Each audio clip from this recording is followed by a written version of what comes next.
परमेश्वर की महिमा दिखाता है और आकाश मंडल उसकी हस्तकला को प्रकट करते हैं। दिन से दिन बात करता है और रात को रात ज्ञान सिखाती है। ऐसी कोई बोली नहीं है और ऐसी कोई भाषा नहीं है जहाँ उसका स्वर सुनाई नहीं देता और उसका स्वर सारी पृथ्वी के ऊपर गूंज गया। What a mighty God we serve! कितने सामर्थी परमेश्वर की मेरे प्रिय हम लोग आराधना करते हैं। परमेश्वर का धन्यवाद, ये बार फिर से उसने हमको खूबसूरत मौका दिया है कि हम उसकी उपस्थिति में आने पाए, उसकी आराधना करने पाए, उसकी स्तुति करने पाए, उसके चरणों पे बैठ के उससे सीखने पाए और उसके नाम को हम बुलंदियों पर उठाने पाए। आइए मेरे प्रियो, इस आराधना को यीशु के नाम से शुरू करेंगे, अपनी आंखों को बंद करेंगे और हम प्रार्थना करेंगे। धन्यवाद देना चाहते परमेश्वर आपका, आप महान महान और महान परमेश्वर है, आप सामर्थी परमेश्वर है। ओ प्रभु, आपने सब कुछ को बनाया है और आप सब कुछ को संभालने वाले परमेश्वर है प्रभु, और ऐसा कुछ नहीं खुदावन जो आप कर नहीं सकते। आप महान परमेश्वर है, हम आपकी महिमा करते हैं प्रभु। आपकी उपस्थिति में आते हैं और हम चाहते खुदा कि आप हमारे हृदय से बोले, हमारे हृदय से बातचीत करें और अपनी इच्छा में आप हमको तब्दील करें। प्रार्थना करना चाहते प्रभु, जबकि आपकी उपस्थिति में आए हैं प्रभु, हम चाहते खुदा कि हमारे जीवन से हर वो बात जो कि आपको पसंद नहीं है प्रभु जाने पाए। आज के दिन, आज की सुबह प्रभु, जबकि हम आपके सम्मुख ठहरे, हम चाहते परमेश्वर कि आपका आत्मा हमारे हृदय से बोले और बातचीत करे, आपका वचन हमारे हृदय से बोले और बातचीत करे, और हर वो बात जो कि आपकी पहचान के विरोध में यीशु हमारे जीवनों से जाने पाए, यीशु हमारे जीवनों से जाने पाए। हम बदलना चाहते प्रभु, हम आपके समान होना चाहते पिता, हम आपकी उपस्थिति में आना चाहते प्रभु। हम धन्यवाद देते, ये बार फिर से आपने हमको खूबसूरत मौका दिया कि हम आपकी उपस्थिति में आ सके, आपकी आराधना स्तुति प्रशंसा कर सके, आपके चरणों पे बैठ के आपसे सीखने पाए प्रभु। इस पूरी आराधना को अपने हाथ में लें, सहायता करें। आराधना में, प्रार्थना में, वचन में, गवाही में जो कुछ भी हम करते हैं सब आपकी इच्छा के मुताबिक और आपकी आत्मा के कंट्रोल में होने पाए। प्रार्थना करना चाहते प्रभु, जहां कहीं भी दो अच्छा लोग आपके नाम से जमा होते हैं आज की सुबह प्रभु, आप वहां पे मौजूद हो, उनको ब्लेस करने के लिए, उनको आशीष देने के लिए। इस पूरी आराधना को अपने हाथ में लें, देखे संभाले, अपनी भली भावनी और सिर इच्छा को हमारे बीच में पूरी करें। यीशु के नाम से मांगते हैं, सुनिएगा, ग्रहण कीजिएगा। Amen and amen. Hallelujah. Thank you Jesus. कुछ गीतों गाएंगे हम लोग और प्रभु की महिमा करेंगे। Hallelujah. Thank you Jesus. Thank you Lord.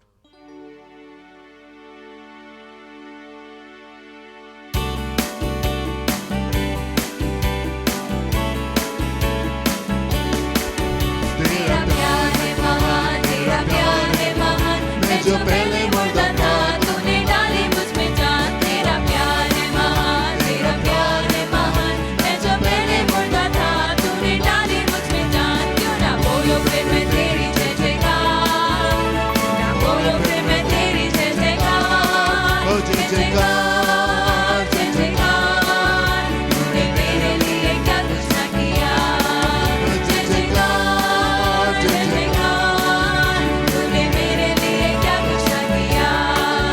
मेरी सूरत बिगड़ी थी, मेरा दिल भी था खाली, तूने सींचा था मुझसे ताकि आए हरियाली। मेरी सूरत बिगड़ी थी, मेरा दिल भी था खाली, तूने सींचा था मुझसे ताकि आए हरियाली। क्यों ना बोलो फिर मैं तेरी जय जयकार, क्यों ना बोलो फिर मैं तेरी जय जयकार, जय जयकार, जय जयकार। तूने मेरे लिए क्या कुछ ना किया, जय जयकार, जय जयकार। तूने मेरे लिए क्या कुछ ना किया। आई जीवन में खुशी आई अपनी जिंदगी, तूने जिंदा शाबिया, तूने ये किया।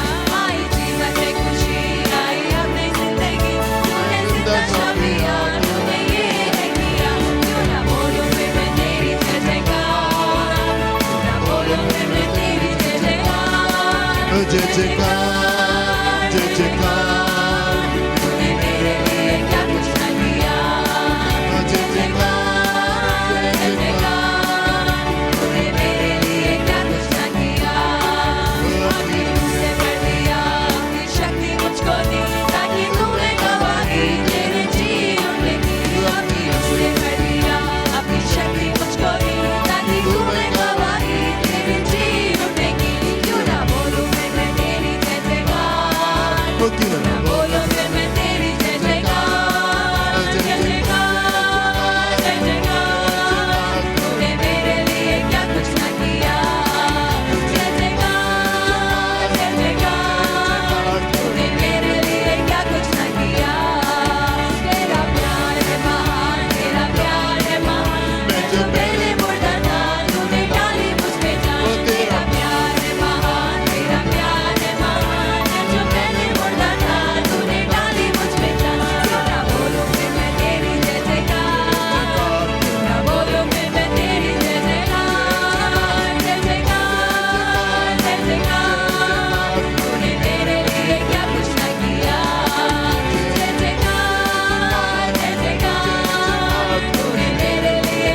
हम पढ़ने के लिए निकालेंगे भजन संहिता की पुस्तक उसका 111 अध्याय, साम चैप्टर 111।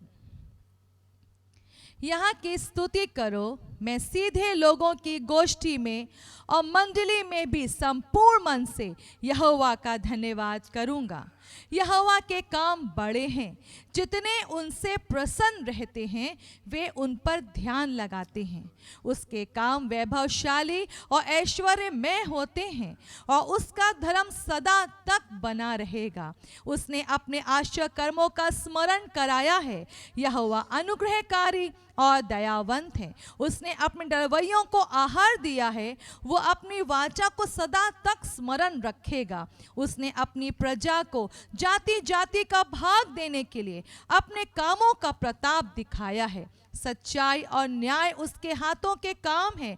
उसके सब उपदेश विश्वास योग्य हैं। वे सदा सर्वदा अटल रहेंगे। वे सच्चाई और सिधाई से किए हुए हैं।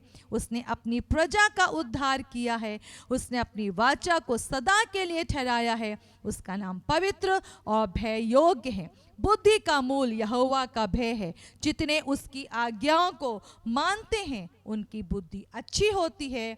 उसकी स्तुति सदा बनी रहेगी। Hallelujah, hallelujah. One more time एक बार फिर से इस भजन को देखेंगे ताकि उत्साहित हृदय के साथ में हम प्रभु की आराधना करने पाए। एक बार फिर से यहाँ की स्तुति करो, यहाँ की स्तुति मैं करो, सीधे लोगों की गोष्ठी जी। में और मंडली में भी जी। संपूर्ण मन से Amen. यहोवा का धन्यवाद हालेलुया, करूंगा। यहोवा की स्तुति करो और मैं सीधे लोगों की गोष्ठी में और मंडली मंडली में में संपूर्ण मन से यहोवा की आराधना करूंगा। यहोवा की स्तुति करो, उसकी प्रशंसा करो।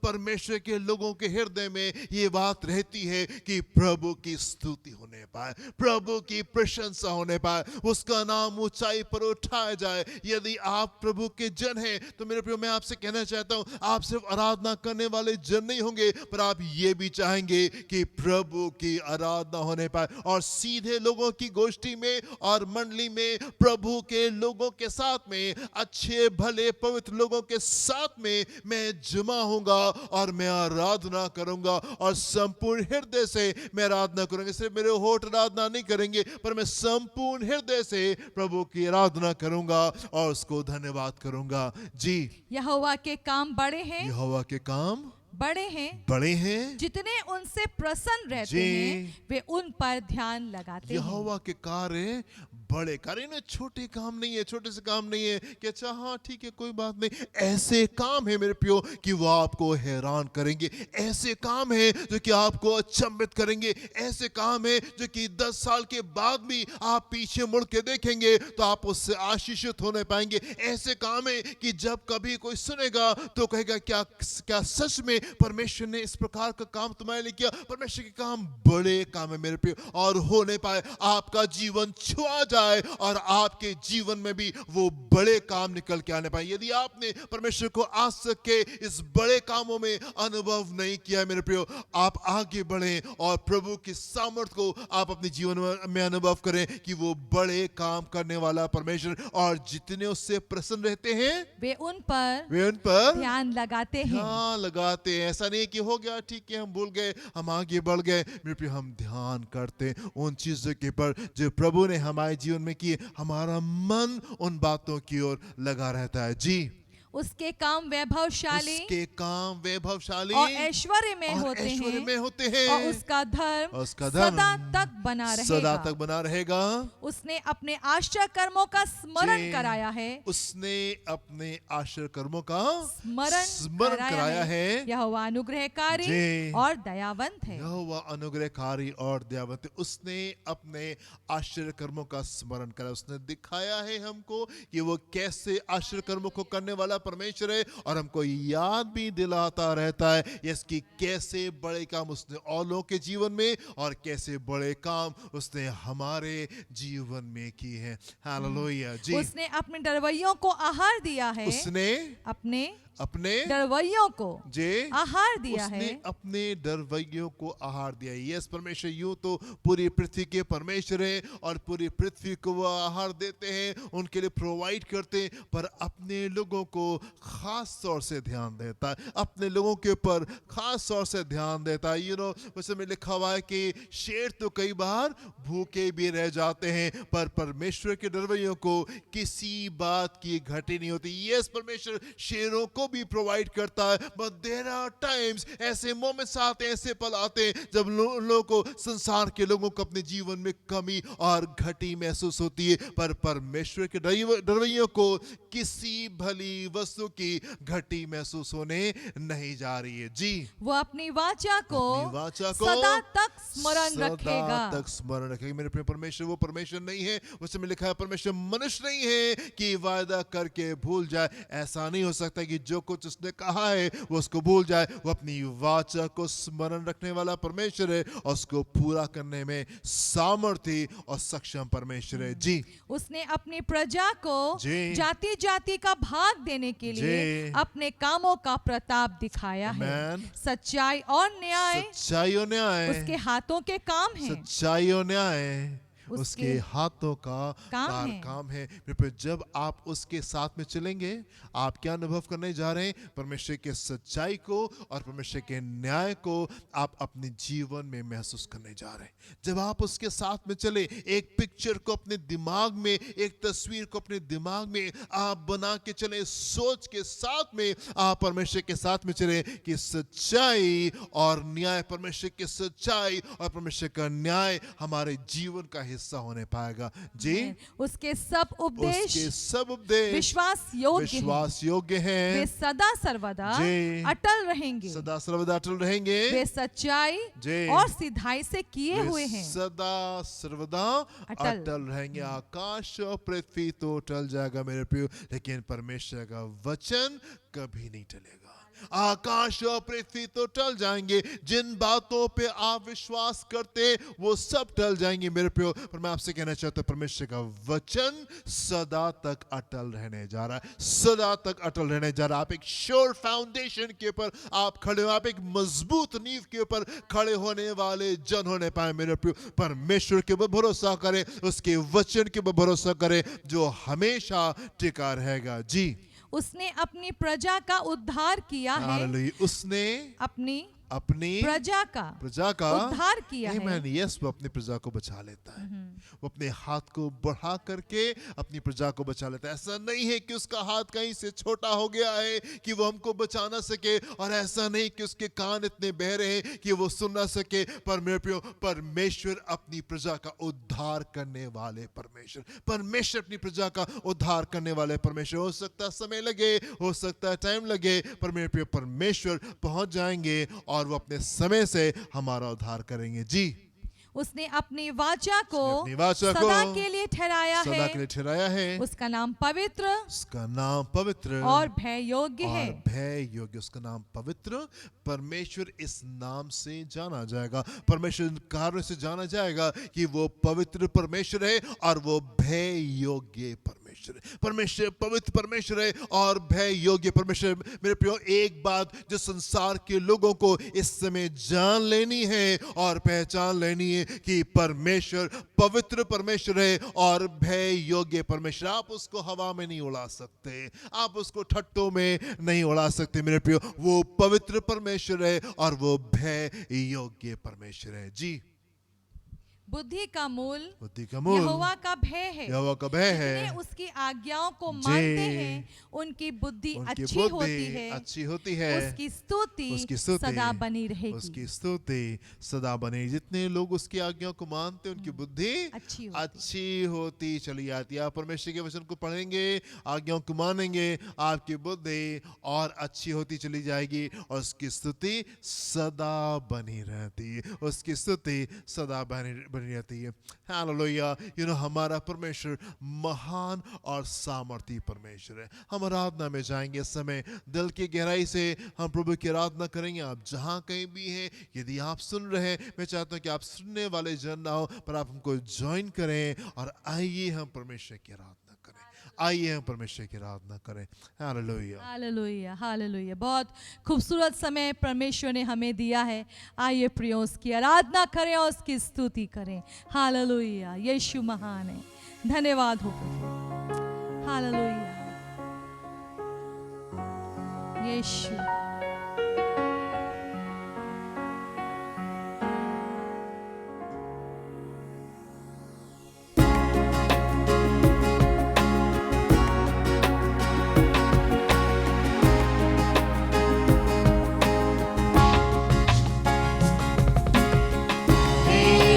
दाता मेरे खुदा करता हूँ स्तुति आराधना। यीशु दाता मेरे खुदा करता हूँ स्तुति आराधना। कुचलों से ऊंचा कमर से भी ज्यादा मुझमें डूबो यही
से भर, पवित्र आत्मा से भर, अपनी मर्जी बता,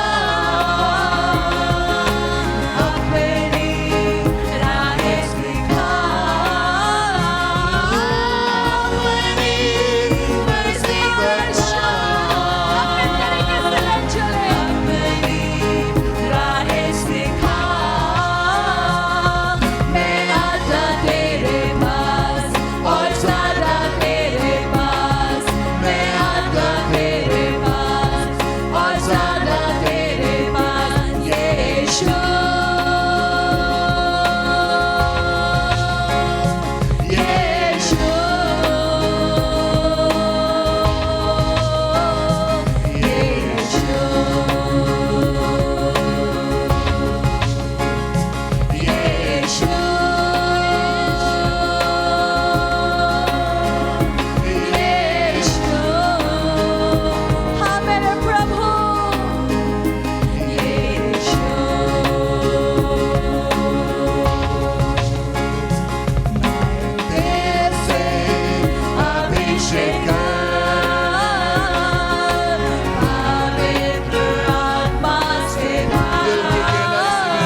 धन्यवाद धन्यवाद धन्यवाद।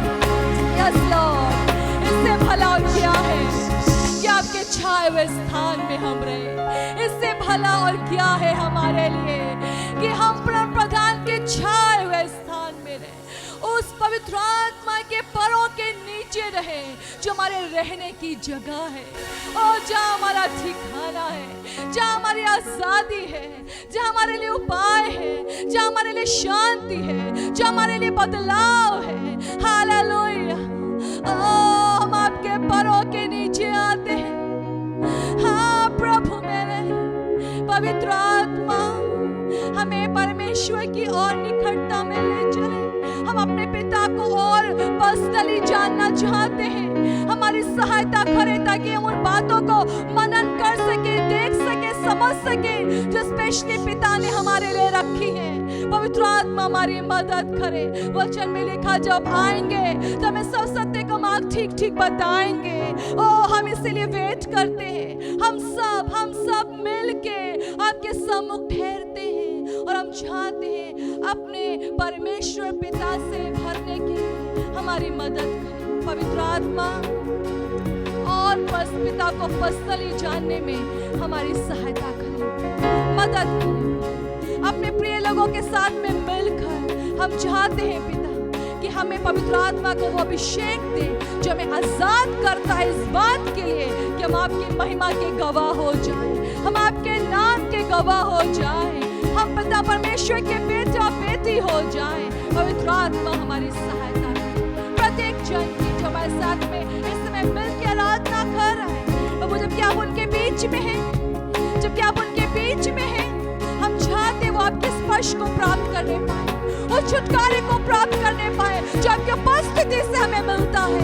ओ प्रभु, मेरे लोगों के घर पवित्र आत्मा की सामर्थ से भर जाए। पिता ऐसी दया करें, ऐसी दया करें कि मेरे लोगों के घर वो स्थान जहाँ पे भी वो है पवित्र आत्मा के अभिषेक से भर जाए। आप दया करें, क्योंकि इससे उत्तम हमारे लिए कोई और बात नहीं है। जहाँ प्रभु आपका आत्मा है वहाँ आजादी है, जहाँ प्रभु आपका आत्मा है वहाँ आजादी है। इसलिए मैं आजादी को मांग लेती हूँ, मैं आजादी को खोलती हूँ अपने लोगों के लिए यीशु के नाम में।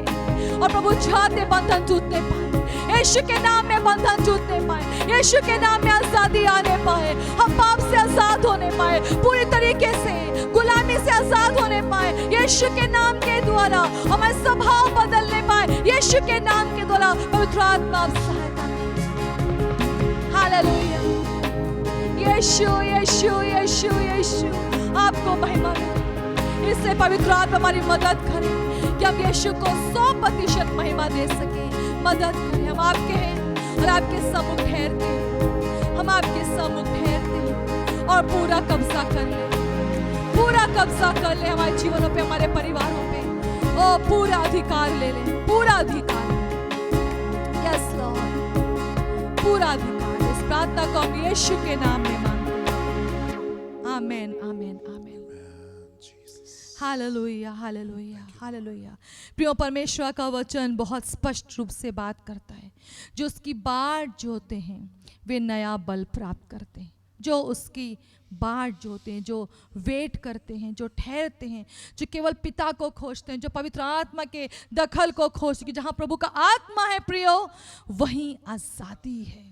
सारे बंधन टूटते हैं, वो श्राप टूट जाते हैं, वो बीमारियां छोड़ के चली जाती हैं, वो अंधकार छट जाता है, उजियाला प्रकट होने पाता है, क्योंकि जहाँ प्रभु का आत्मा है वहाँ आजादी है। हालेलुया। प्रभु आपकी सहायता करे और आशीष दे। Hallelujah. Amen and amen. Hallelujah. मेरे प्रिय आगे चलेंगे और धन्यवाद की भेंट अपने 10 अंश को हम इस समय प्रभु को देंगे। क्या एक खुशी की बात है मेरे प्रियो, व्हाट एन ऑनर, कितने इज्जत की बात है कि हम प्रभु को धन्यवाद की भेंट को दे सकते हैं। हालेलुया। धर्मी जन का जो हृदय होता है वो आनंद से भरता है जब उसको ये मौका मिलता है कि हाँ प्रभु के लिए हमको जीने पाए। आमीन। सो लेट अस गिव, हम प्रभु को धन्यवाद की भेंट देंगे, हम प्रार्थना करेंगे। Hallelujah hallelujah hallelujah. कितना सुनहरा ये पल है पिता कि हम कुछ देकर हम प्रभु धन्यवाद को प्रकट कर सकें, पिता आपको आदर दे सकें, आज्ञाकारी हो सकें और सच में हम इस मौके को पकड़ लेते हैं पिता, और हम चाहते हैं हमारी भेंटों को आप ग्रहण करें, हमारे धन्यवाद को ग्रहण करें, हमारे आज्ञाकारिता आपको प्रसन्न करने पाए प्रभु, हमारा विश्वास आपको प्रसन्न करने पाए प्रभु जी, और होने पाए पिता। हम कलीसिया के लिए प्रार्थना भी करना चाहते हैं, हर वो जन जो इसमें पार्टिसिपेट करता है प्रभु, आपकी ओर से बहुत आयत से आशीष को पाने पाए, हर वो भली बात जो उन्हें आवश्यक है वो बहुत आयत से मिलने पाए। यीशु के नाम में इस प्रार्थना को मांगते हैं। Amen, amen, amen. Hallelujah. परमेश्वर का वचन हमको तसल्ली देता है, परमेश्वर का वचन हमको आनंद से भरता है, परमेश्वर का वचन हमको नई दिशा देता है और हमको आगे क्यों लेके जाता है। आइए प्रभु के वचन की शिक्षा में चलेंगे। प्रभु आपको आशीष दे।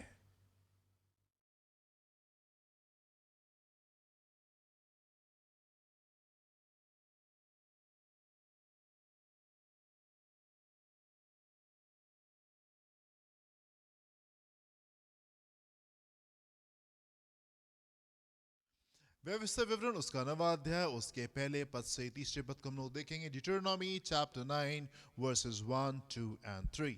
हे इस्राएल सुन, आज तू यरदन पार इसलिए जाने वाला है कि ऐसी जातियों को जो तुझसे बड़ी और सामर्थी हैं, और ऐसे बड़े नगरों को जिनकी शहर पना आकाश से बातें करती है, अपने अधिकार में ले ले।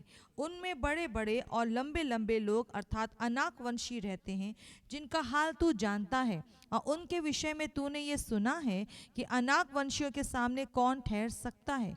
इसलिए आज तू ये जान ले कि जो तेरे आगे भस्म करने वाली आग के समान पार जाने वाला है, वो तेरा परमेश्वर यहोवा है, और वो उनका सत्यानाश करेगा, और वो उनको तेरे सामने दबा देगा, और तू यहोवा के वचन के अनुसार उनको उस देश से निकाल कर शीघ्र ही नष्ट कर डालेगा। हालेलुया।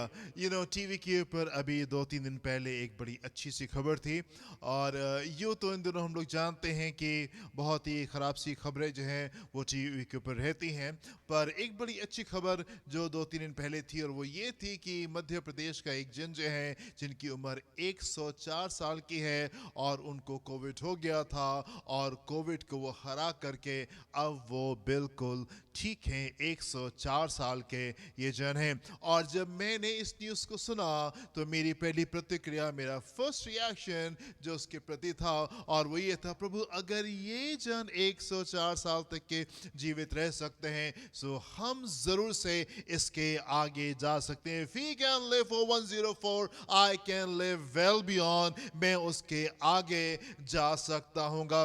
मेरे प्रियो, हो सकता है कि आपको लगे और आप कहें कि अरे कोविड है और ये तो बहुत हानि को पहुंचा रहा है। यस मेरे प्रियो, कोविड जरूर से है, पर परमेश्वर भी है, और कोविड से कहीं बड़ा और कहीं सामर्थ्य हमारा परमेश्वर है। यस, कोविड बहुत से नुकसान को पहुंचा रहा है, बहुत सी हानि को हमने देखा है जो कोविड लेकर के आया है, पर हम जानते हैं मेरे प्रियो, हमारा परमेश्वर जीवन को देने वाला परमेश्वर है। प्रभु यीशु मसीह ने कहा, पुनरुत्थान और जीवन मैं हूं। हमारी निगाहें सिर्फ कोविड को नहीं देखती, पर हमारी निगाहें कोविड से कहीं ऊपर उठ करके हम परमेश्वर को देखते हैं, और उसकी रोशनी में अपने जीवन को देखते हैं, उसकी रोशनी में अपने परिवार को देखते हैं, परमेश्वर की सामर्थ में अपनी चीजों को देखते हैं, और हम आगे के जीवन के ऊपर अपनी निगाहों को लगाते हैं। यस कोविड है, यस दिक्कतें हैं, यस समस्याएं हैं, पर हमारा परमेश्वर सामर्थी परमेश्वर और वो जीवित परमेश्वर है, और उन तमाम चीजों में हमको विजय दिला करके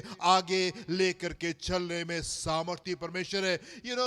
परेशानियां, हम कई बार जीवन में परेशान होते हैं, और हम परेशान इसलिए नहीं होते कि परेशानी बहुत बड़ी है, हम कई बार जीवन में परेशान इसलिए हो रहे होते हैं क्योंकि हम परेशानियों को ज्यादा महत्व दे रहे होते हैं, परमेश्वर से कहीं ज्यादा महत्व हम परेशानी को दे रहे होते हैं। कई बार छोटी छोटी बातें भी हमारे लिए बहुत बड़ी हो जाती हैं, और जो सबसे बड़ी बात है वो कई बार हमारे लिए बहुत छोटी हो जाती। छोटी छोटी बातों को हम महत्व दे रहे होते हैं, और हम उनसे परेशान हो रहे होते, कहीं कुछ हम सुन लेंगे, हम डर जाएंगे और हम घबरा जाएंगे, और वो परमेश्वर जो कि सबसे सामर्थी परमेश्वर है, हमारी निगाहें उसके ऊपर नहीं रहती, और हमारा भरोसा उसके ऊपर नहीं रहता। छोटी छोटी बातें हमें ट्रबल करती हैं। अगर बॉस ने कह दिया अगले महीने से जॉब गई, तो हम डर जाएंगे, हम घबरा जाएंगे, प्रभु अब क्या होगा? अगर बॉस ने कह दिया कोविड है और सैलरी का पता नहीं, अगले महीने से हो सकता है कम आएगी, हम डरने लगते हैं, हम घबराने लगते हैं, चीज़ों को देखते हैं,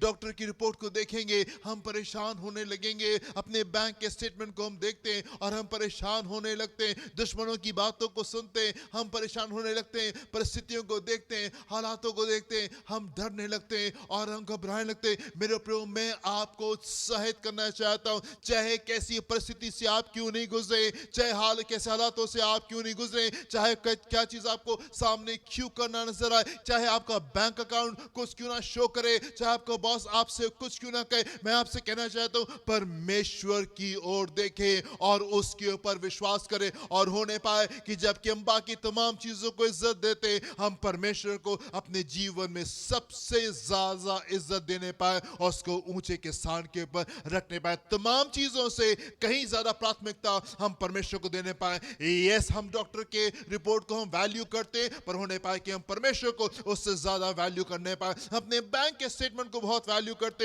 होने पाए मेरे प्रियो कि हम परमेश्वर को उससे ज्यादा इज्जत देने पाए, उससे ज्यादा वैल्यू करने पाए। कई बार हम परेशान इसलिए नहीं होते कि परेशानी बहुत बड़ी है, पर कई बार हम परेशान इसलिए होते हैं क्योंकि हम परमेश्वर को वो महत्व नहीं देते जो हम परेशानियों को दे रहे होते, और हमारे लिए परेशानियां जो होती हैं वो बहुत बड़ी हो जाती है। परमेश्वर अद्भुत बातों में, अद्भुत चीजों में हमको लेकर के चल रहे हैं और वो अद्भुत बातों में हमको लेकर के जा सकते हैं। मेरे प्रियो, आवश्यकता इस बात की है कि आपका दिमाग जो है, आपका माइंड जो है, आपका जीवन जो है, वो परमेश्वर की बातों से भरा रहे, परमेश्वर की चीजों से भरा रहे, उसके विश्वास से भरे रहे, और तब आप उस विजय में आप प्रवेश करेंगे। लास्ट संडे मैं आपसे कह रहा था कि आप लंबे समय में परमेश्वर के सम्मुख जाएं और आप वचन को पढ़ें। ढेर सारा समय आप परमेश्वर के सामने बिताएं, आप 1 घंटा 2 घंटा बैठे परमेश्वर के सामने और लगातार आप वचन को पढ़ें। और ये बहुत aggressive form of spiritual warfare होता है। बहुत कस के जब हम आत्मिक युद्ध में जाते हैं, हम इस प्रकार से करते हैं। ये बातें मैंने आपको ट्रांसफर की, प्रभु की आत्मा ने मुझे भी उत्साहित किया और मैं भी परमेश्वर के सामने ठहरा। काफी लंबे समय तक के परमेश्वर के वचन को लगातार मैंने पढ़ा और बहुत सामर्थ को महसूस किया, और बहुत सामर्थ को महसूस किया। मेरे प्रियो, मैं आपको उत्साहित करूंगा, यस, अपने जीवन को आप परमेश्वर की बातों से भरे, अपने जीवन को परमेश्वर के वचन से भरे, और तब आप जब चीजों को सामने देखेंगे, आपके मुंह से सही शब्द निकलने पाएंगे, सही बातें निकलने पाएंगी, एंड देन आप अपने जीवन में उन अद्भुत चीजों को होते हुए देखेंगे जो परमेश्वर आपके जीवन में करना चाहते हैं। अपने टेक्स्ट में आएंगे और हम देखेंगे परमेश्वर हमसे क्या कहना मांगते हैं। व्यवस्था विवरण उसका 9वां अध्याय उसके पहले पद से हम फिर से देखेंगे यहाँ पे क्या लिखा हुआ है। हे इस्राएल हे सुन, इस्राएल सुन, आज तू यरदन पार जी इसलिए जाने वाला है जी, कि ऐसी जातियों को कि ऐसी जातियों जो को तुझसे बड़ी जो तुमसे और बड़ी सामर्थी है, जी, परमेश्वर आपको बड़ी और सामर्थी चीजों के ऊपर विजय दिलाना मांगते हैं जी, और ऐसे बड़े नगरों और को ऐसे बड़े नगरों को जिनकी शहरपना जी आकाश से बातें बातें करती है अपने अधिकार में ले ले। जी, परमेश्वर आपको उन चीजों में लेकर के जाना मांगते हैं मेरे प्रिय, जो कि आपसे बियॉन्ड है, जो कि आपकी सोच और आपकी कल्पना से कहीं परे, जो कि आपको लगेगा कि शायद आप कभी उन चीजों को अपने जीवन में अनुभव नहीं कर सकते। परमेश्वर ऐसी बातों में आपको लेकर के जाना मांगते, और परमेश्वर आपको ऐसी बातों में लेकर के जाने में सामर्थी और सक्षम परमेश्वर है जी। आगे बढ़ के लिखा हुआ है, उनमें बड़े बड़े जी और लंबे लंबे लोग जी अर्थात अनाकवंशी रहते हैं जिनका हाल तू जानता जी, है, और उनके विषय में उनके तूने विषय ये में सुना है जी कि अनाकवंशियों के अनाकवंशियों के सामने कौन ठहर सकता है। तुमने सुना है कि अनाकवंशियों के सामने कौन ठहर सकता है, पर मेरे प्रिय परमेश्वर आपको इन अनाकवंशियों के सामने वो विजय दिलाना मांगते। इन परिस्थितियों में जिसमें संसार हार जाता है, जिसमें संसार टूट जाता है, जिसमें संसार के पास में कोई चॉइस नहीं है, कोई चांस नहीं होता विजय का, मेरे प्रिय मैं आपसे कहना चाहता हूं, परमेश्वर उन्हीं बातों में आपको बड़ी विजय में लेकर के जाना मांगते। तुमने अनाकवंशियों के बारे में सुना है, कौन उनसे लड़ सकता है और कौन उनसे विजय को प्राप्त कर सकता है। पर मेरे प्रियो, मैं आपसे कहना चाहता हूं, आपका परमेश्वर आपको आगे क्यों लेके चलना मांगता है, और उन बातों में जिसमें संसार हार जाता है, जिसमें संसार टूट जाता है, जिसमें संसार बिखर जाता है, प्रभु उन बातों में आपको विजय दिलाना मांगते, और उन बातों में वो आपको विजय दिलाने में सामर्थ्य और सक्षम परमेश्वर है। जी आगे पढ़ने क्या लिखा हुआ है? इसलिए आज तू ये जान ले इसलिए आज तू ये जान ले कि जो तेरे आगे जी भस्म करने वाली आग के समान पार जाने वाला पार है, जाने वाला वो है, तेरा वो परमेश्वर तेरा यहोवा परमेश्वर है। यहोवा। इसलिए आज तू जान ले कौन सी बातों को आप जानते हैं,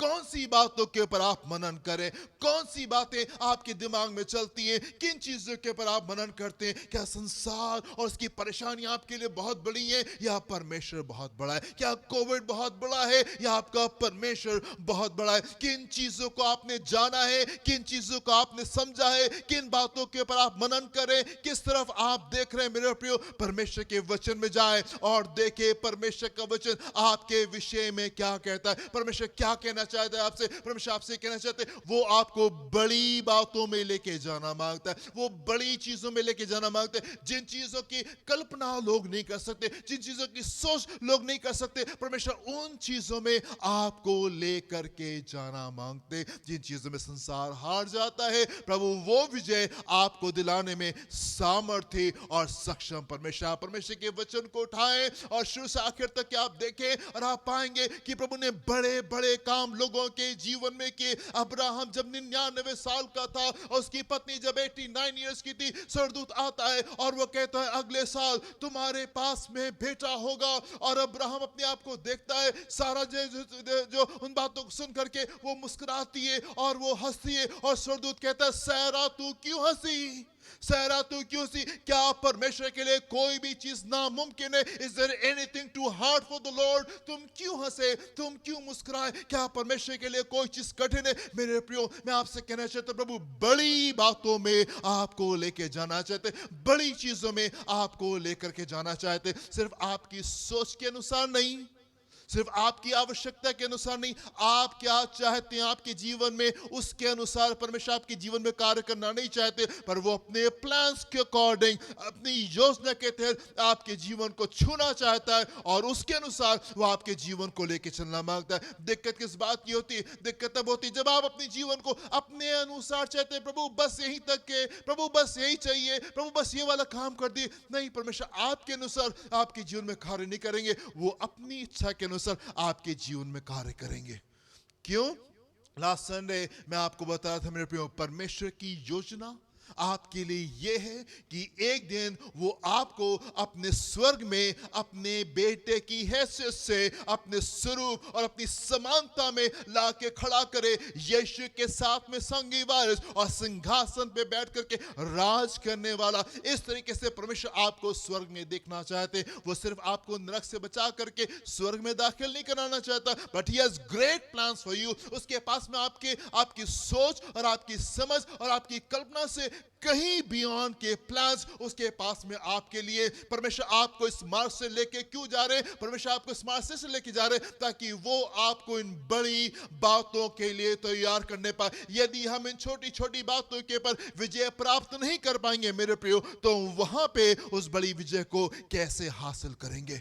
इसलिए परमेश्वर इस मार्ग से कई बार हमको लेकर के चलते हैं ताकि हम सामर्थ्य होने पाए, हम विश्वास में दृढ़ होने पाए और हम कहने पाए यस परमेश्वर हम तैयार इन बातों के लिए। जब प्रभु हमको समाज से लेके जाए हम कहें यस परमेश्वर हम तैयार हैं, ताकि दाऊद के समान जब हम गोलियत को देखें तो हम डर करके काम करके अपने घर में आके प्रार्थना न करने लगे, प्रभु गोलियत को बस दूर कर दीजिए। हम उस सामर्थ से भरने पाए, हम उस आत्मा से भरने पाए और जाके गोलियत से युद्ध लड़ने पाए और विजय को लेकर के आने पाए। मेरे प्रियो, जिस योजना हमें परमेश्वर आपको लेके जाना मांगते वो बड़ी है और वो विशेष है, और मैं आपको उत्साहित करना चाहता हूं मेरे प्रियो कि आप उसके लिए तैयार हो जाए। परमेश्वर के वचन में जाएं और आप देखें कौन सी वो बातें हैं जो परमेश्वर आपके विषय में कह रहे, कौन से वो प्लान्स है जिसमें परमेश्वर आपको लेकर के चलना चाहते हैं। मेरे प्रियो, प्रभु ने अपने लोगों को शिक्षा दी, अपने चेलों को शिक्षा दी और वो उनको आगे की ओर लेके चल रहे थे। एक खूबसूरत इंसिडेंस है और उसको हम देखेंगे मत्ती उसका 14वां अध्याय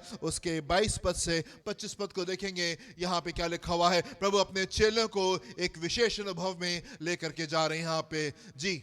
तब उसने तुरंत अपने चेलों को जी। नाव पर चढ़ने के लिए विवश किया हाँ। कि वे उससे पहले पार चले जाएं। जी। जब तक वो नाव लोगों को विदा करे, जी। वो लोगों को विदा करके प्रार्थना करने को अलग पहाड़ पर चला गया हाँ। और सांझ को वो वहां अकेला था। जी। उस समय नाव झील के बीच लहरों से डगमगा रही थी जी। क्योंकि हवा सामने की थी। हाँ। और यीशु रात के चौथे पहर और यीशु रात के चौथे पहर झील पर चलते हुए झील पर उनके चलते हुए पास आया। उनके पास में हम इस कहानी को जानते हैं कि चेले जा रहे थे और रास्ते में तूफान आ जाता है, आंधी आ जाती, लहरें जो है वो तेज से उठने लगती हैं और यहाँ पे बहुत बड़ी दिक्कत खड़ी हो जाती। एंड देन हम देखते हैं यीशु पानी के ऊपर चल करके आते हैं। पतरस देखते हैं, कहते हैं प्रभु आप कहे तो मैं भी चलना चाहता हूँ। प्रभु ने कहा आ जाओ और पतरस भी चलने लगता है। 2-4 कदम ही लेता है कि उसके बाद में लहरों को देखता है, चीजों को देखता है और वो डगमगाने लगता है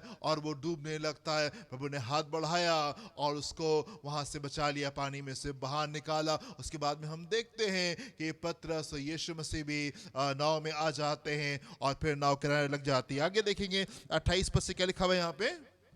पतरस ने उसको उत्तर दिया, जी। हे प्रभु जी। यदि तू ही है यदि तू तो ही है, मुझे अपने पास पानी पर चलकर आने की आज्ञा दे। जी। उसने कहा आ। हाँ। तब पतरस नाव पर से उतरकर यीशु के पास जाने को पानी पर चलने लगा, जी। पर हवा को देखकर डर गया हवा को देख के और डर गया। जब डूबने लगा जी। तो चिल्ला कर कहा, जी। हे प्रभु मुझे बचा। हे प्रभु मुझे बचा। हवा को देख करके डरने लगा, हवा को देख के डर लगा, लहरों को देख के डर लगा। सामने यीशु है, सामने यीशु जो कि पानी के ऊपर चल रहे हैं, वो परमेश्वर जो कि उसको पानी के ऊपर चलाने में सामर्थी परमेश्वर है, पर वो हवा को देख करके डर रहा है, लहरों को देख करके डर रहा है। कई बार हम लोग परिस्थितियों को देखते रहते हैं और इस कारण हम डर में जाते हैं। पर हम स्टोरी में देखते हैं बड़ा ही विशेष अनुभव है। पतरस पानी के ऊपर चलने पाता है, यीशु पानी के ऊपर चल के आते हैं, पतरस पानी के ऊपर चलने लगते हैं। उसके बाद में सब लोग नाव में आ जाते हैं और नाव ट्रैक से जो है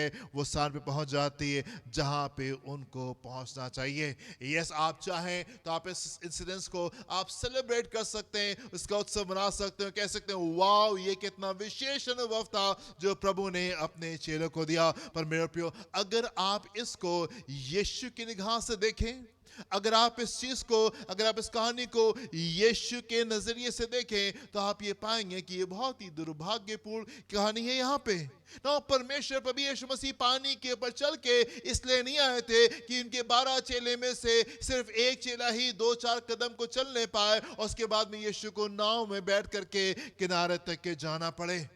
प्रभु पानी पे चल के इसलिए नहीं आए थे कि वो नाव में बैठ करके किनारे के ऊपर जाने पाए, पर प्रभु पानी के ऊपर चल के इसलिए आए थे ताकि अपने 12 चेलों को वो पानी के ऊपर चलना सिखाने पाए और एक बड़ी विजय में उनको लेकर के जाए। आप सोचे मेरे प्रियो, अगर आप यहाँ पे कहानी को कुछ इस तरीके से पढ़ते कि यीशु मसीह पानी के ऊपर चल के आए और उसके बाद 12 चेले विश्वास करके यीशु के साथ में पानी के ऊपर चलते हुए वो किनारे तक के गए, तो ये कहानी कितनी अद्भुत होती, ये कहानी कितनी विशेष होती। एंड प्रभु यीशु मसीह तो यही चाहते थे, परमेश्वर तो यही चाहते थे, पर कई बार हमारा अविश्वास, कई बार क्योंकि हम लहरों को देखते, कई बार क्योंकि हम पानी को देखते और कई बार हमको लगता नहीं पानी के ऊपर हम कैसे चल सकते, और क्योंकि हमारा माइंड जो हमारी सोच उस जगह तक के नहीं आ पाती जहां तक के परमेश्वर हमको लेकर के चलना मांगते, हम देखते हैं परमेश्वर की योजना है हमारे लिए सीमित हो जाती।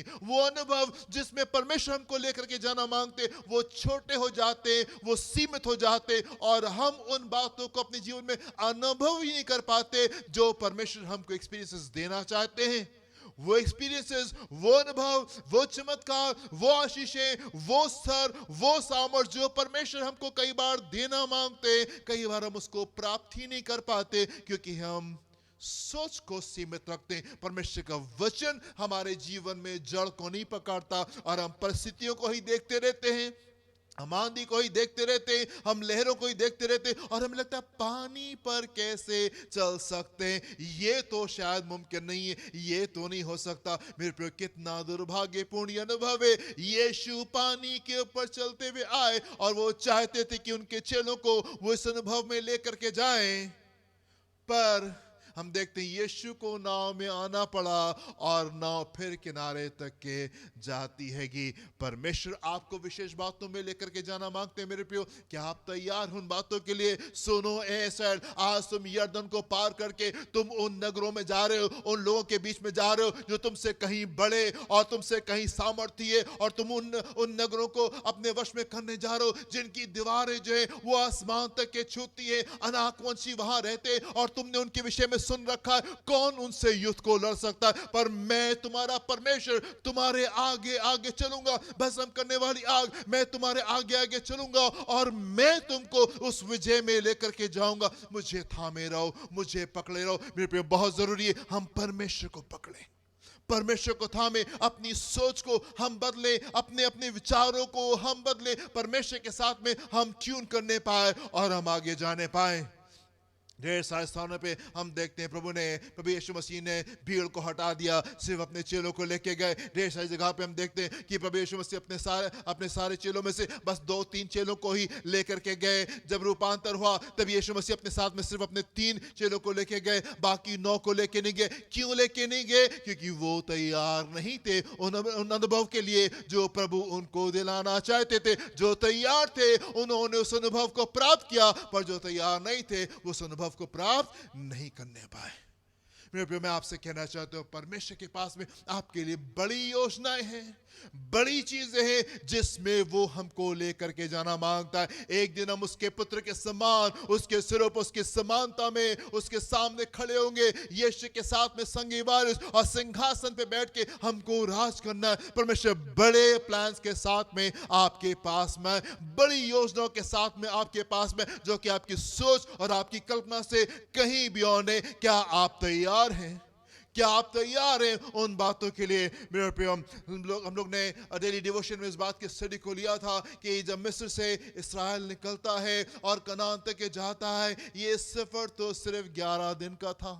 ये सफर तो सिर्फ 11 दिन का था, पर हम देखते हैं कि ये सफर जो है ये 40 वर्ष का हो गया, 40 इयर्स का हो गया। और ना सिर्फ ये 40 साल का हो गया, पर वो भी जो कि मिस्र से निकली थी, हर वो जन जो कि 20 साल से ऊपर का था, वो इन 40 सालों में वहीं पे मर गया और वो आगे नहीं जाने पाए। उनमें से सिर्फ 2 लोग आगे जाने पाए, यहोशू और काले, बाकी सब वहीं मर गए।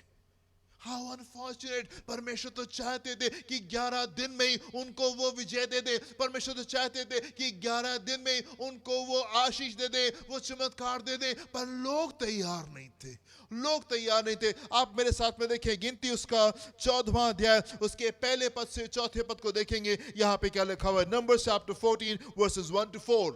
तब सारी मंडली चिल्ला उठी, तब सारी मंडली चिल्ला चिल्ला उठी उठी और रात भर वे लोग रोते ही जी, रहे। मूसा ने 12 लोगों को भेजा था कि जाओ उस लैंड को देख कर के आओ, उस जगह को देख के आओ जहां प्रभु हमको लेकर के जाना मांगते हैं। और ये 12 भेदी जो थे, जो स्पाइस थे, जब ये वापस आते हैं तो अपनी रिपोर्ट को देते हैं, और जब ये रिपोर्ट को देते हैं उसमें से 10 लोग जो हैं वो बुरी रिपोर्ट को देते हैं, 2 लोग अच्छी बातें करते हैं। और जब वो रिपोर्ट सुनते हैं उसके बाद में क्या, वो पूरी मंडली रात भर वे लोग रोते ही रहे और सब इसराइली मूसा और हारून पर बुड़बुड़ाने लगे और सारी मंडली उनसे कहने लगी, भला होता कि हम मिस्र ही में मर जाते। मेरे प्रियो, मैं आपसे पूछना चाहता हूँ कि जब आप उन रिपोर्ट्स को सुनते हैं आपकी प्रतिक्रिया क्या होती है? ये मन के अंदर, दिमाग के अंदर क्या चल रहा होता है? क्या हम विश्वास की बातें कर रहे होते हैं, या हम कुड़कुड़ा रहे होते हैं, या हम बड़बड़ा रहे होते हैं, या उस पूरे समय हम परमेश्वर को कोस रहे होते हैं, हम मूसा को कोस रहे होते हैं, हम हारून को कोस रहे होते हैं? ये क्यों, ये कैसे, ऐसा क्यों हो गया? क्या हम इन बातों को सोच रहे होते हैं, या विश्वास के साथ हम चीजों को देख रहे होते हैं? पूरी रात पूरी मंडली जो थी विलाप करती रोती रही। जी आगे पढ़े क्या लिखा हुआ है? यहोवा हमको उस देश में ले जाकर क्यों तलवार से मरवाना चाहता है? जी, आप शब्दों को सुने, क्या कह रहे हैं? यहोवा हमको उस देश में ले जाकर क्यों तलवार से मरवाना चाहता जी, है? कौन से वो शब्द हैं जो आपके मुंह से निकलते हैं मेरे प्रिय, जब आप गंभीर परिस्थितियों को अपने सामने देखते हैं, जब उन चीजों को अपने सामने देखते हैं, कौन से वो शब्द हैं, कौन से विचार हैं जो आपके दिमाग में आते हैं, कौन से वो शब्द हैं जो कि आपके मुंह से निकलते हैं? हो सकता है लोगों ने ना सुना हो, पर परमेश्वर ने सारी बातें सुनी है। हो सकता है कि आपके परिवार ने ना सुना हो सकता है कि आप आगों तक के ये बातें ना पहुंची हो, पर परमेश्वर ने आपकी सारी बातें सुनी है। जी, हमारे स्त्रियां और बाल बच्चे जी। तो लूट में चले जाएंगे, जी। क्या हमारे लिए अच्छा नहीं हाँ। कि हम मिस्र देश को लौट जाएं? जी। फिर वे आपस में कहने लगे, आपस आओ में कहने लगे, आओ हम किसी को अपना प्रधान बना ले जी। और मिस्र को लौट चले, और मिस्र को उस गुलामी में हम लौट जाएं। आओ किसी को अपना प्रधान बनाएं और उस गुलामी में हम वापस लौट जाएं जहां से परमेश्वर अद्भुत कामों के साथ में हमारे पास में आए थे। आगे देखें क्या लिखा हुआ है, इसके 8वें 9वें पद को देखें क्या लिखा हुआ है यहाँ पे। यदि यहोवा हमसे प्रसन्न हो यहोशू कहने लगा, यदि यहोवा हमसे प्रसन्न हो तो हमको उस देश में जी। जिसमें दूध और मधु की धाराएं बहती हैं जी। पहुंचा कर उसे हमें दे देगा। यदि यहोवा हमसे प्रसन्न प्रसन्न हो, यहोशू कह रहा है यदि यहोवा हमसे प्रसन्न हो तो हमको उस देश में जी। जिसमें दूध और मधु की धाराएं बहती हैं जी। पहुंचा कर उसे हमें दे देगा। हमको दे देगा। केवल इतना करो, केवल इतना करो कि तुम यहोवा के विरुद्ध बलवा ना करो और ना उस देश के लोगों से डरो, जी। क्योंकि वे हमारी रोटी ठहरेंगे। जी। छाया उनके ऊपर से हट गई जी। है और यहोवा हमारे संग है, जी। उनसे ना डरो। मेरे प्रियो, आप परिस्थितियों को देख रहे हैं या आप परमेश्वर को देख रहे हैं? आप लहरों को देख रहे हैं, आप आंधी को देख रहे हैं, आप तूफान को देख रहे हैं, या उस यीशु को देख रहे हैं जो पानी के ऊपर चल करके आपके पास में आया है? आप उन सिंहों को देख रहे हैं, आप उन शेरों को देख रहे हैं जिनके बीच में आप हैं, या आप उस परमेश्वर को देख रहे हैं जिसने उन सिंहों के मुंह को बंद करके रखा हुआ? आप उस आग को देख रहे हैं जिसमें नबूकदनेस्सर ने आपको फेंक दिया है, या आप उस परमेश्वर को देख रहे हैं कि वो आपके साथ में उस आग में है और वो आग आपको अब तक के जलाने नहीं पाई? आप किन चीजों के ऊपर थे, के ऊपर मनन कर रहे हैं? यहाँ पे यहोशू कह रहा है यदि परमेश्वर अगर हमसे प्रसन्न होंगे तो वो हमको वहां पे पहुंचा देंगे, वो हमको वहां पे पहुंचा देंगे। बस तुम इतना करो, तुम बलवा नहीं करो, तुम कोई गलत बात मत बोलो क्योंकि परमेश्वर के सामने गलत हो, और हम वहां पे पहुंच जाएंगे। एंड क्योंकि यहोशू और कालेब ये कहते रहे हम पहुंच जाएंगे, इसीलिए यहोशू और कालेब उन लोगों में से थे जो कि मिस्र से निकले और कनान तक के पहुंचे, और बाकी पूरी मंडली रात भर रोती रही और विलाप करती रही और वो कहती रही भला होता कि हम वहीं मर जाते और चलो हम वापस चले। तो क्या होने पाया कि ये मंडली ये कभी वहां पे पहुंचने नहीं पाई। ये मिस्र से तो बाहर आ गए पर कनान नहीं पहुंचने पाए। इनकी बाकी की जनरेशन जो थी वो बड़ी हुई और 40 साल के बाद में वो मिस्र देश में आकर के प्रवेश करने पाए, पर ये एंटर नहीं करने पाए। और उसके बाद में जब 40 साल के बाद में बिल्कुल हम देखते हैं कि इस्राएल जो है वो मिस्र में वो कनान देश में एंटर करने के लिए तैयार होता है, हम देखते हैं वहाँ पे एक नगर है जो कि यरीहो नगर है, और वो वहाँ पे सामने खड़ा था। यरीहो वो नगर था जो कि अजय समझा जाता था, कोई उसको हरा नहीं पाता था, कोई इसके ऊपर विजय को प्राप्त नहीं कर पाता था। दीवारें बहुत ऊंची, बहुत मजबूत दीवारें थी, बहुत सामर्थी लोग थे जिनका सामना इस्राएल के साथ में होना था। और जब ये लोग वहां पहुंचते हैं तब क्या होता है, यहोशू उसका 6ठा अध्याय को देखेंगे, उसके पहले पद से 4थे पद में यहाँ पे क्या लिखा हुआ है। यरीहो के सब फाटक जी इस्राएलियों के डर के मारे जी लगातार बंद रहे और कोई बाहर भीतर जी आने जाने नहीं पाता था। डरा हुआ कौन है? यहाँ पे डरा हुआ कौन है? इतनी गंभीर परिस्थितियों का सामना करें, एक अजय नगर जो सामने खड़ा हुआ है, ऐसा शहर जिसको कोई जीत नहीं पाता था। इसराइली डरे हुए नहीं हैं, पर उस शहर के रहने वाले लोग डरे हुए हैं और कांप रहे हैं, ये कौन आ गया, ये कौन आ गया। मेरे प्रियो, आप भय में रहते हैं या परिस्थितियां आपको देख करके भय में जाती हैं? दुष्ट आत्माएं आपको देख करके डरती हैं, या आप वो जन हैं जो कि परिस्थितियों को देख के डर रहे हैं और कांप रहे हैं? जी पढ़ाएंगे क्या लिखा हुआ है। फिर यहोवा ने यहोशू से कहा, जी। सुन, मैं यरीहो को उसके राज्य और शूरवीरों समेत तेरे वश में कर सुन। देता हूँ। सुन, मैं यरीहो को मैं यरीहो को उसके जी। राजा और शूरवीरों जी। समेत तेरे वश में तेरे कर वश में देता कर हूँ। देता हूँ। परमेश्वर यहाँ पे ये नहीं कह रहे जाओ तुम उनको अपने वश में करो, हम यहाँ पे खड़े हैं देख रहे हैं। नहीं, प्रभु कह रहे मैं उनको करे दे रहा हूँ। आपको नहीं करना है, हमको युद्ध को नहीं लड़ना है, प्रभु उस युद्ध को हमारे लड़ेंगे। कैसे हम आगे बढ़ेंगे, कैसे विजय को प्राप्त करेंगे, कैसे काम होने पाएंगे, कैसे चीजें होने पाएंगी, ये आपकी टेंशन नहीं है। प्रभु ने कहा है और वो उन चीजों को कर देगा। आपका काम ये कि आप विश्वास करें। यस परमेश्वर, आप हमको यहाँ पे लेके आए हैं और आप हमको आगे भी लेके जाएंगे। जी पढ़े आगे क्या लिखा हुआ है। इसलिए तुम में जितने योद्धा हैं जी। नगर को घेर लें हाँ। और उस नगर के चारों ओर एक बार घूम आए जी। और 6 दिन तक ऐसा ही किया करना। हाँ। और 7 याजक संदूक के आगे आगे मेढ़ों के सींगों के साथ जी। 7 नरसिंगे लिए हुए चलें। हाँ। फिर 7वें दिन तुम जी। नगर के चारों ओर 7 बार घूमना जी। और याजक भी नरसिंगे फूंकते चलें। जी, यरीहो नगर अजय नगर था, उसको कोई हरा नहीं पाता था। और इस्राएल के पास में भी कोई चांस नहीं था कि इस्राएल उसको अपनी सामर्थ्य से किसी तरीके से हरा सकता था। इस्राएल के पास में भी कोई चांस नहीं था उसको हराने का, पर इस्राएल जीतने पाया। क्यों? क्योंकि इस्राएल के साथ में उसका परमेश्वर उसके आगे आगे चल रहा था। और जब इन्होंने परमेश्वर के तरीके से युद्ध को लड़ा, जब इन्होंने परमेश्वर के तरीके से युद्ध को लड़ा, बड़ी विजय को इन्होंने प्राप्त किया। बड़ी विजय को, कैसे विजय को हम प्राप्त करेंगे? जब हम परमेश्वर के तरीके से हम आगे बढ़ेंगे। अपनी सामर्थ्य से नहीं, अपने बल से नहीं, अपनी बुद्धि अपने समझ से नहीं, अपने रुपए पैसे से नहीं, अपने कनेक्शन से नहीं, इनके द्वारा नहीं, उनके द्वारा नहीं। मेरे पे विजय हमारे जीवन में सिर्फ यीशु के द्वारा आएगी।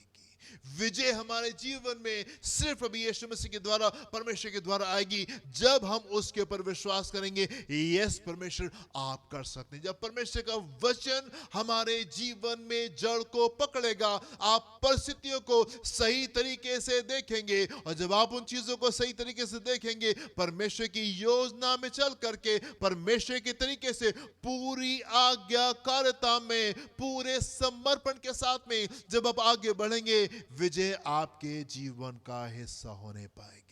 विजय आपके जीवन का हिस्सा होने पाएगी। मेरे प्रिय, मैं आपसे कहना चाहता हूं, जिस मौसम में हम अभी चल रहे हैं और जो आने वाले मौसम है, वो बहुत कठिन है और वो बहुत टफ है। दूसरी वेव हमारे सामने है और तीसरी वेव आ रही है। और ऐसा बताया जा रहा है कि वो बच्चों के पर प्रभाव डालेगी। परमेश्वर का वचन भी कुछ इसी प्रकार से कहता है। आने वाले दिनों में हम इस बात के ऊपर भी मनन करेंगे। और 4th वेव है और 5th वेव है, पता नहीं कोरोना कब तक के रहेगा। आने वाला समय बहुत गंभीर है। विजय हम तब प्राप्त करेंगे जब हम परमेश्वर के तरीके से चीजों को देखना शुरू करेंगे।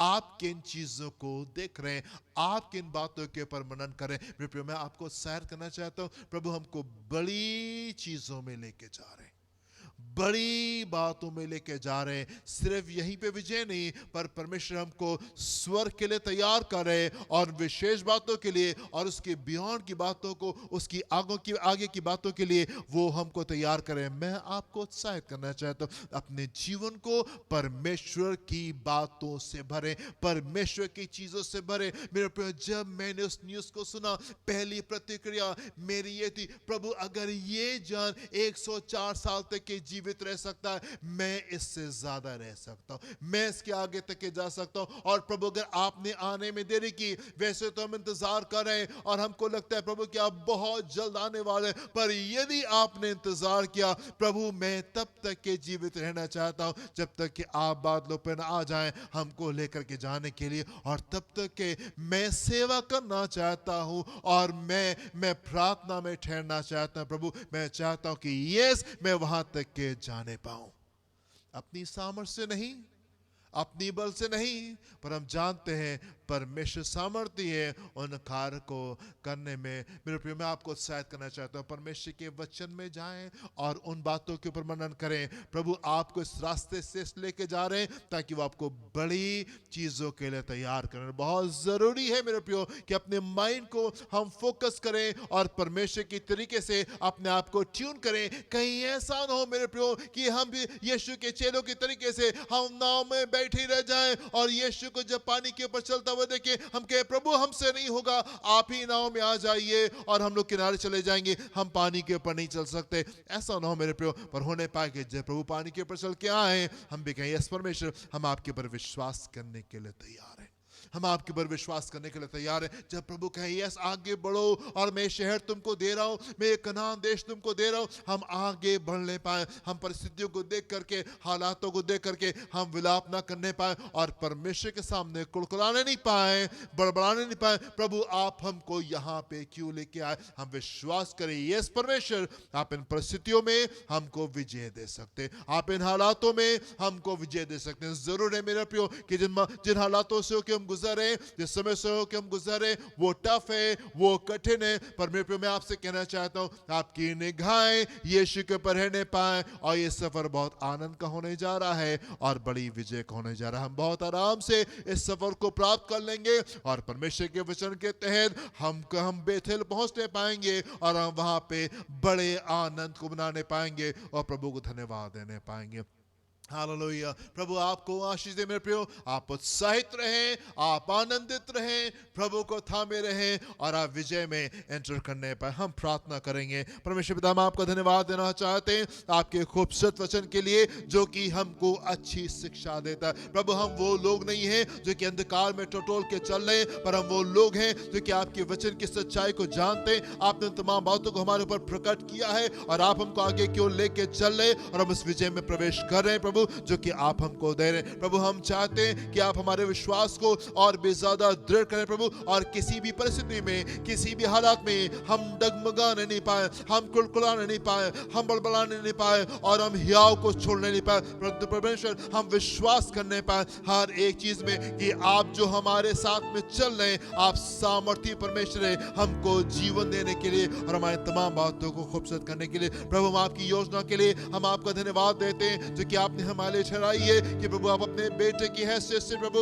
अपने स्वरूप, अपनी समानता में यीशु के साथ में संगी वारिस और सिंहासन पे हमको बैठा लेंगे ताकि हम राज करने पाए। हम धन्यवाद देते हैं और हम परमेश्वर चाहते हैं कि हमें से हर एक जन के हृदय से बोले और बातचीत करें और हमको उन तमाम बातों के लिए आप तैयार करें प्रभु, ताकि जब आपकी बुलाहट आए प्रभु, ताकि जब आप हमको आगे क्यों लेके चले हम कहने पाए यस परमेश्वर, हम विश्वास करते हैं इन तमाम बातों के लिए प्रभु। तमाम डर और हमारे अंदर तमाम जो डर है, तमाम जो गलत बातें वो जानने पाए, कंप्लीट आज्ञाकारिता के साथ में हम आपके साथ में आगे की ओर बढ़ने पाए। प्रार्थना करना चाहते हैं कि एक जन के लिए प्रभु चाहते अपने हाथ को बढ़ा करके एक एक जन को छुए और जो भी हमारी आवश्यकता, चाहे वो मानसिक हो, चाहे वो शारीरिक हो, आर्थिक हो या आत्मिक आवश्यकता, प्रभु हमारी एक एक आवश्यकता आपके स्मारी भंडार के द्वारा पूरी होने पाए। देखे संभाले अपनी भली भावनी और शिक्षा को हमारे जीवन में पूरा करें। यीशु के नाम से मांगते सुनिएगा, ग्रहण कीजिएगा। आमीन एंड आमीन। हालेलुया। हमारा खुदावंद यीशु मसीह का फजल और अब आपकी मोहब्बत, पाक रूह की रिफाकत और शराकत में से हर एक के साथ में अब से लेकर हमेशा तक होती रहे। Amen and amen. Hallelujah. God bless you my dear friends. प्रभु आपको आशीष दें। जय मसीह की।